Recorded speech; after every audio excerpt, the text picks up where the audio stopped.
Dans une cabine d'essayage étroite, à l'ombre d'un rideau mal tiré, Adrien sentit son cœur s'arrêter. La lumière tamisée de la boutique parisienne dansait sur le miroir, mais ce n'était pas son reflet qu'il voyait.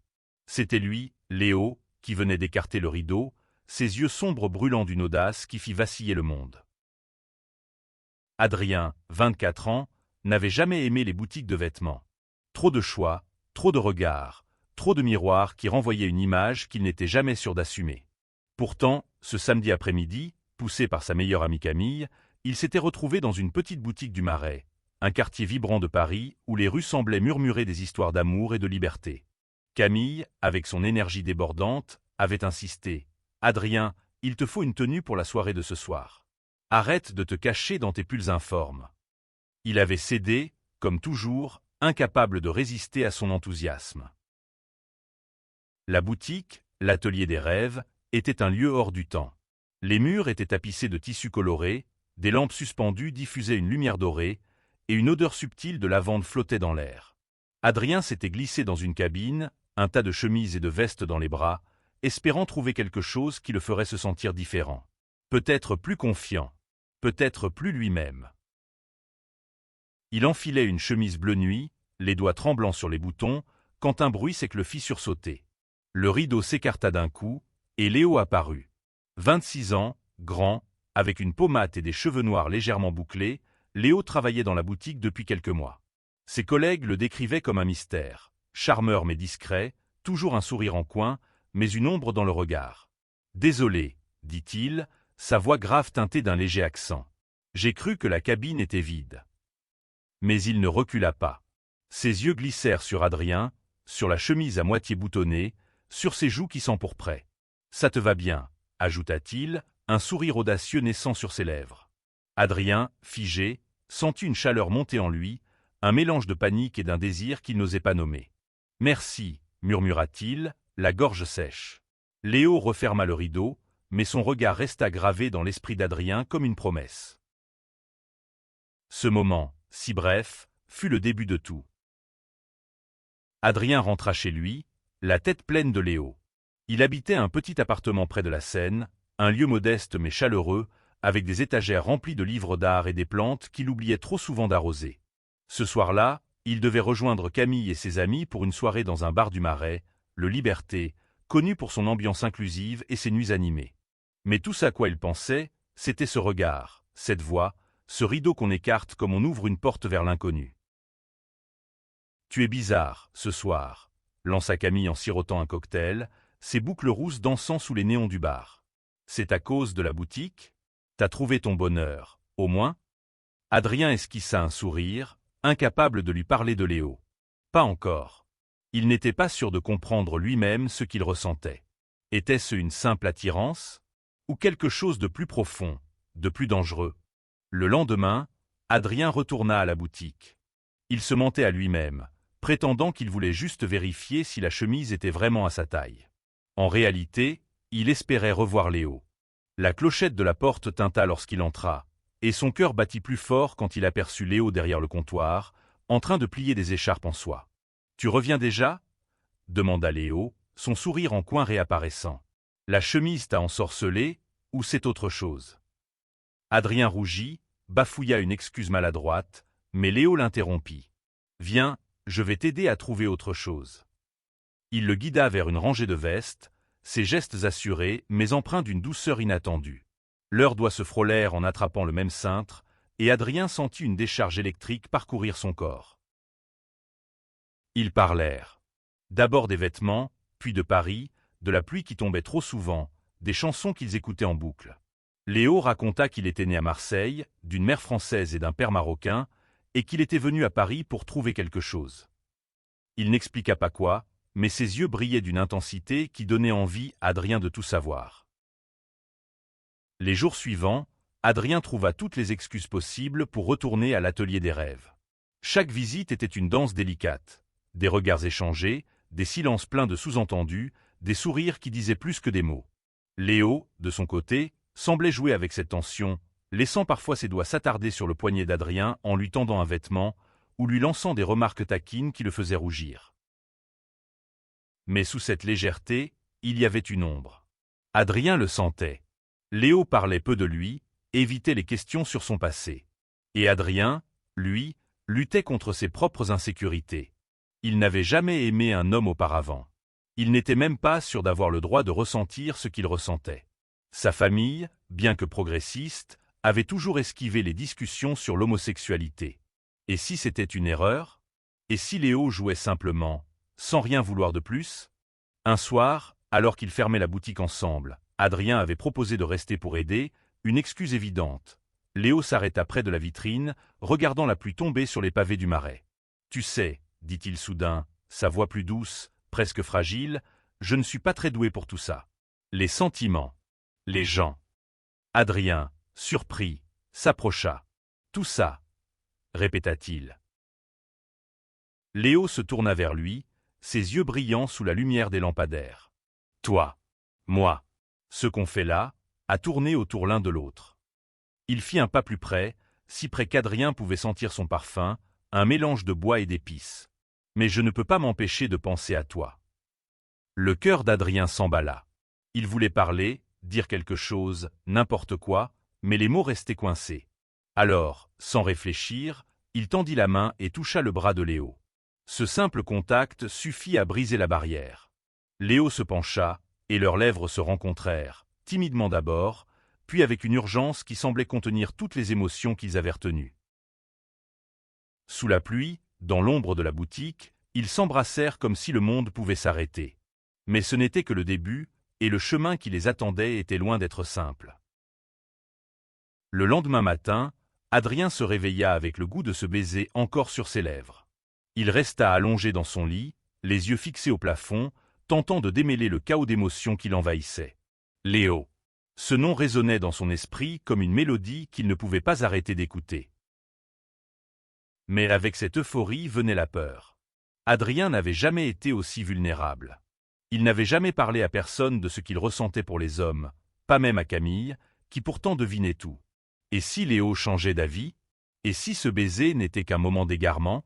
Il se leva, enfila un pull gris informe, celui que Camille détestait, et tenta de se concentrer sur son travail.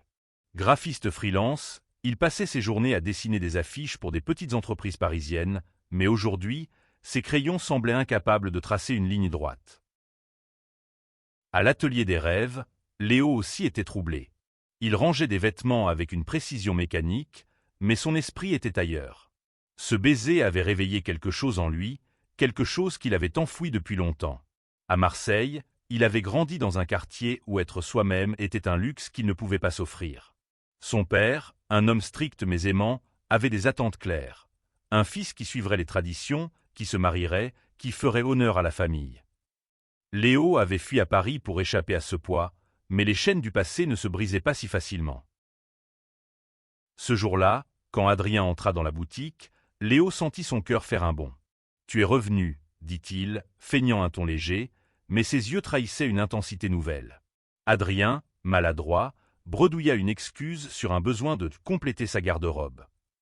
Léo sourit, mais cette fois, il y avait une hésitation dans son regard. « Viens, on va prendre un café, » proposa-t-il soudain. « La boutique est calme et j'ai besoin d'une pause. » Ils s'installèrent dans un petit café à côté, le coin des amants, où les tables en bois étaient couvertes de marques laissées par des amoureux qui avaient gravé leurs initiales.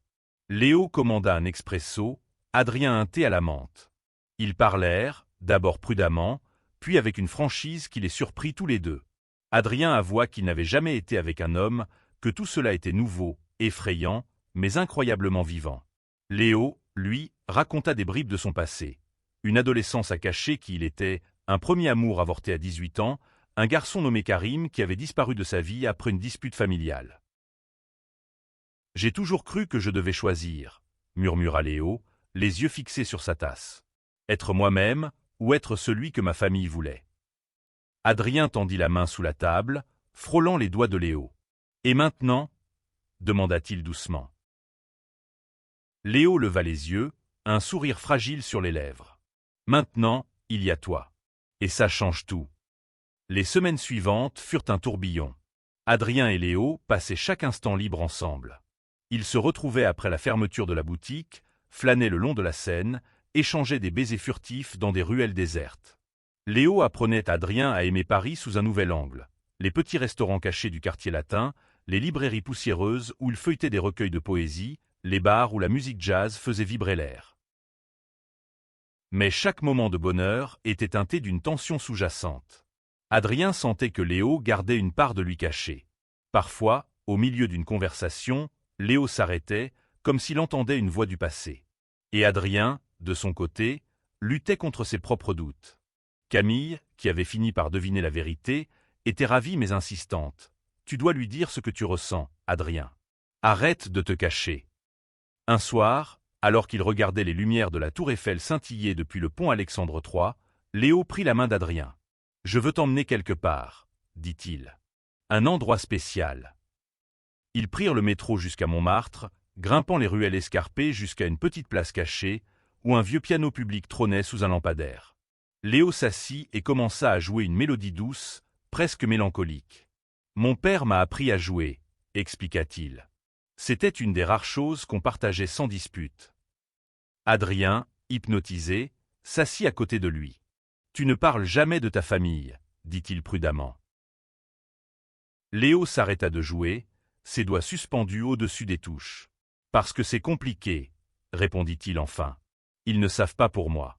Pour qui je suis vraiment. » Adrien sentit une boule se former dans sa gorge. Il voulait dire quelque chose, le rassurer, mais avant qu'il ne puisse parler, Léo se leva et l'attira contre lui. Ils s'embrassèrent sous la lumière pâle du lampadaire, et pour un instant, le monde sembla parfait. Mais le lendemain, tout changea. Un appel téléphonique brisa l'illusion. Léo était à la boutique, en train de conseiller une cliente, quand son téléphone vibra. Le nom affiché sur l'écran, « Maman », le fit blêmir. Il s'excusa précipitamment et s'enferma dans l'arrière-boutique. Adrien, qui était venu lui rendre visite, remarqua son changement d'humeur. Quand Léo revint, son sourire était forcé, ses yeux fuyants. « Tout va bien ?» demanda Adrien, inquiet. Léo hocha la tête, mais son silence parlait plus fort que ses mots. Ce soir-là, il annula leur rendez-vous, prétextant une migraine. Adrien rentra chez lui, le cœur lourd, se demandant ce qu'il avait fait de mal. La vérité éclata quelques jours plus tard. Léo invita Adrien chez lui, un petit appartement à Belleville décoré de posters de films d'Almodovar et de tapis colorés rapportés de Marrakech. Ils étaient assis sur le canapé, une bouteille de vin rouge à moitié vide entre eux, quand Léo lâcha la bombe. « Ma mère veut que je retourne à Marseille. Pour un mariage. » Adrien sentit son estomac se nouer. Un mariage. Léo détourna le regard. Pas le mien. Celui de ma cousine. Mais elle veut me présenter quelqu'un. Une fille. Elle pense que c'est le moment pour moi de me poser. Le silence qui suivit fut assourdissant. Adrien voulait crier, poser 1000 questions, mais il se contenta de murmurer « Et toi, tu veux quoi ?» Léo passa une main dans ses cheveux, un geste nerveux. « Je ne sais pas, Adrien. Je ne sais pas comment leur dire pour nous. Pour moi. » Adrien sentit une colère monter en lui, mêlée de peur. « Tu vas juste faire semblant? Prétendre que je n'existe pas ?» Léo se leva d'un bond, les poings serrés. « Ce n'est pas si simple. Tu ne comprends pas ce que c'est, d'avoir une famille qui ne verra jamais qui je suis vraiment. » La dispute éclata, brutale et inattendue. Adrien reprocha à Léo son silence, sa peur d'affronter la vérité. Léo, lui, accusa Adrien de ne pas comprendre la pression qu'il subissait. Les mots volèrent, acérés comme des lames, jusqu'à ce qu'Adrien claque la porte, les larmes aux yeux. Les jours suivants furent un enfer. Adrien évita la boutique, incapable de croiser le regard de Léo. Il se plongea dans son travail, dessinant des affiches avec une frénésie obsessionnelle, mais chaque ligne qu'il traçait semblait lui rappeler Léo. La courbe de son sourire, l'éclat de ses yeux. Camille, inquiète, tenta de le faire parler, mais il se murait dans le silence. Léo, de son côté, était perdu. Il passa des nuits à fixer le plafond, repensant à chaque mot d'Adrien. Il savait qu'il l'aimait, c'était une vérité qu'il ne pouvait plus nier. Mais l'idée de confronter sa famille le terrifiait. Il avait vu ce qui était arrivé à un cousin éloigné, rejeté après avoir révélé son homosexualité. Il ne voulait pas perdre sa mère, son frère, sa maison. Pourtant, il ne pouvait pas non plus perdre Adrien. Un soir, poussé par une impulsion, Léo se rendit chez Adrien. Il frappa à la porte, le cœur battant, prêt à s'excuser, à tout expliquer. Mais quand Adrien ouvrit, ses yeux étaient rouges, son visage fermé. « Qu'est-ce que tu veux, Léo ?» demanda-t-il, la voix tremblante. « Toi, » répondit Léo, sans hésiter. « Je veux toi. Mais j'ai besoin de temps. » Adrien le fixa, déchiré entre l'amour et la douleur. « Je ne peux pas attendre éternellement, » murmura-t-il. Léo hocha la tête, les larmes aux yeux. « Je sais. » Ils passèrent la nuit à parler, à essayer de recoller les morceaux. Ce n'était pas une réconciliation parfaite, mais c'était un début. Léo promit d'essayer, de trouver un moyen de parler à sa famille. Adrien, lui, promit de lui laisser du temps, même si chaque jour d'incertitude pesait sur son cœur. L'automne s'installa à Paris, drapant les rues de feuilles dorées et d'une fraîcheur mordante. Adrien et Léo tentaient de reconstruire ce qu'ils avaient failli perdre, mais la tension restait palpable. Chaque sourire, chaque baiser était teinté d'une question silencieuse. Et ensuite, Léo décida de partir pour Marseille. « Juste pour le mariage », assura-t-il à Adrien. « Je reviens dans une semaine. » Mais ces mots sonnaient creux, et Adrien ne pouvait s'empêcher de craindre que ce voyage ne marque la fin de leur histoire. À Marseille, Léo retrouva sa famille dans une maison pleine de rires et de chaos. Sa mère, Amina, l'enlaça avec une chaleur qui le fit vaciller. « Tu as l'air fatigué, Habibi, » dit-elle, en lissant ses cheveux. « Paris te traite bien. » Léo esquiva la question, mais chaque repas, chaque conversation tournait autour de son avenir. Sa mère parlait de la fille qu'elle voulait lui présenter, une jeune femme, parfaite pour lui. Léo hochait la tête, le cœur serré, incapable de trouver les mots pour dire la vérité. Pendant ce temps, à Paris, Adrien luttait contre ses propres démons. Il avait repris contact avec un ancien camarade de fac, Julien, qu'il avait toujours regardé avec un peu trop d'insistance. Julien, ouvertement gai et sûr de lui, invita Adrien à une exposition d'art. « Ça te changera les idées », dit-il avec un sourire charmeur.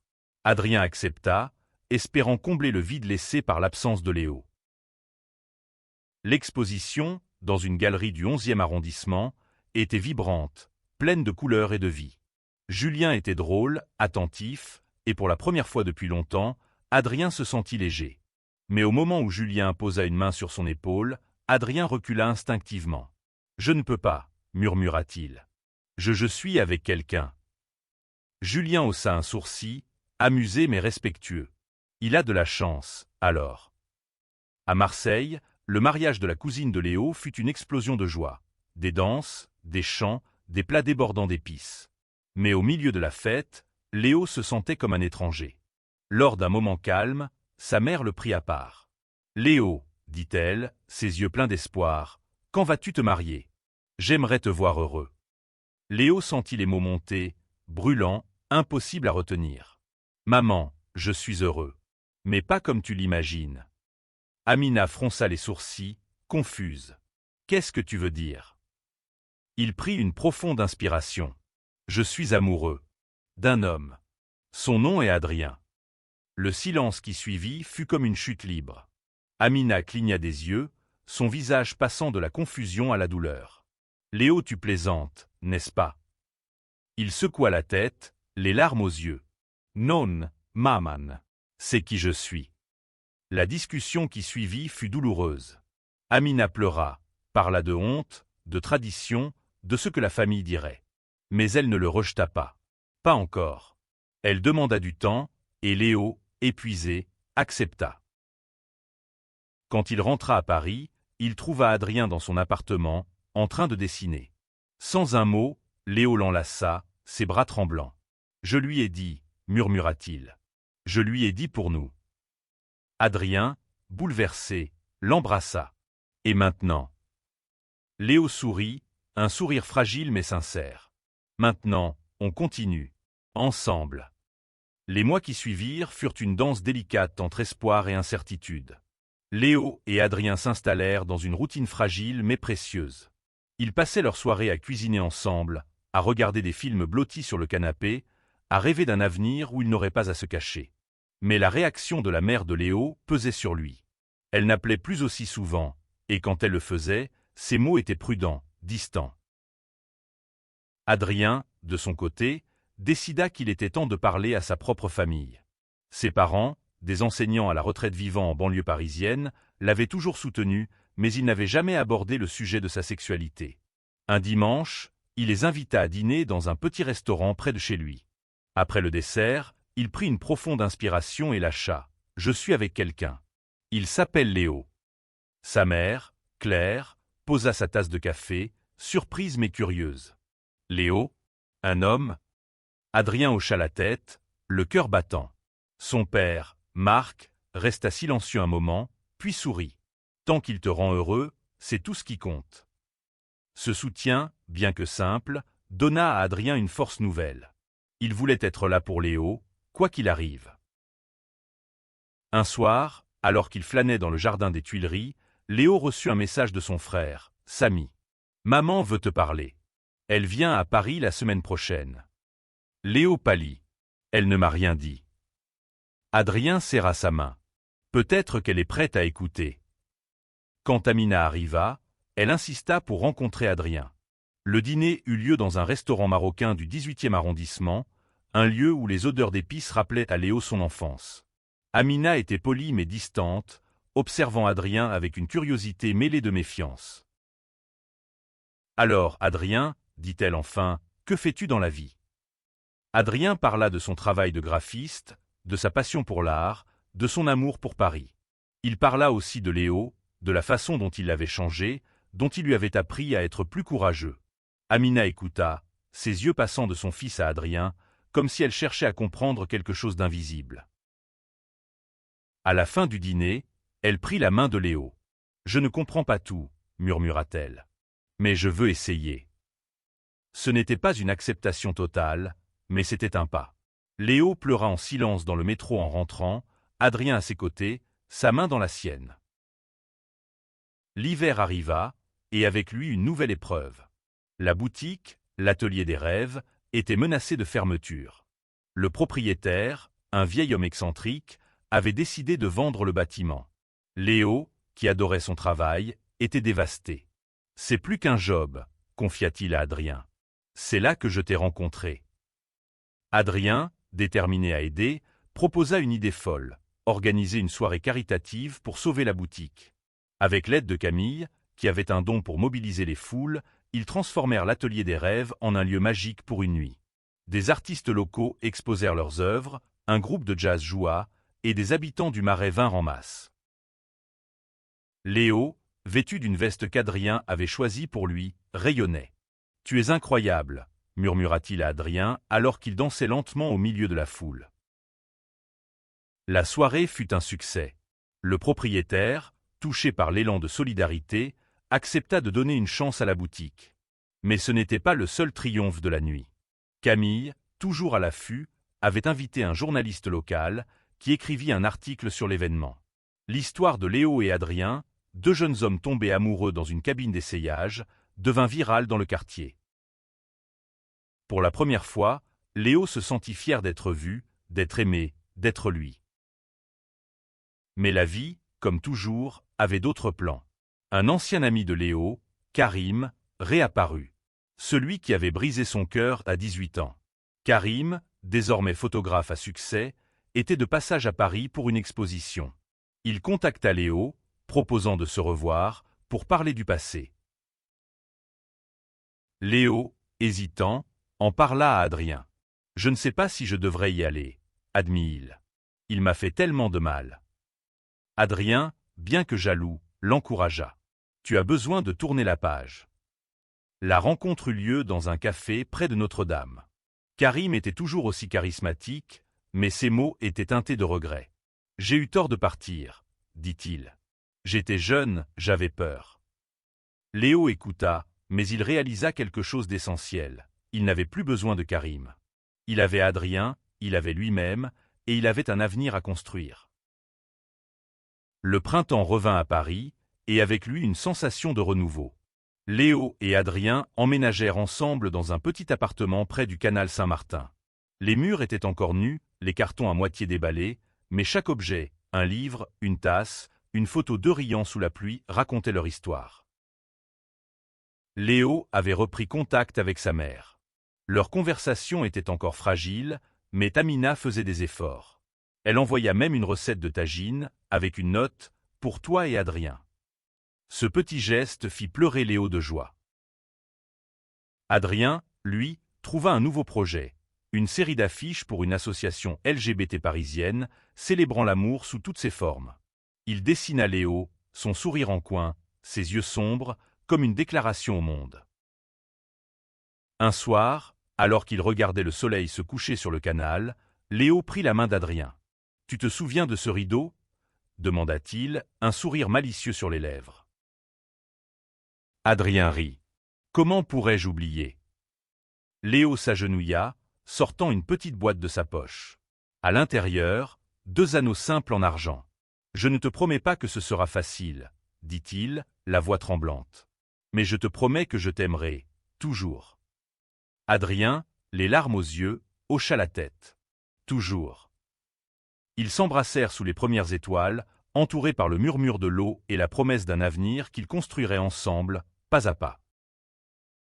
1 an plus tard, l'atelier des rêves était toujours debout, plus vibrant que jamais. Léo et Adrien y organisaient des événements réguliers, transformant la boutique en un espace où chacun pouvait se sentir libre d'être soi. Amina vint leur rendre visite à Paris. Elle passa une soirée avec eux, riant, posant des questions, apprenant à connaître Adrien. Ce n'était pas parfait, mais c'était un début. Sous les lumières de Paris, Adrien et Léo continuaient d'écrire leur histoire. Une histoire d'amour, de courage et de la beauté de se trouver, un rideau à la fois. Chaque partie de l'histoire a été conçue pour maintenir la tension dramatique tout en approfondissant les émotions des personnages et leur parcours vers l'acceptation de soi et l'amour. Le récit, divisé en 7 parties et un épilogue, respecte la longueur demandée, environ 8000 mots au total, et explore les thèmes de l'identité, de la famille et de la résilience avec une touche romantique et humaniste.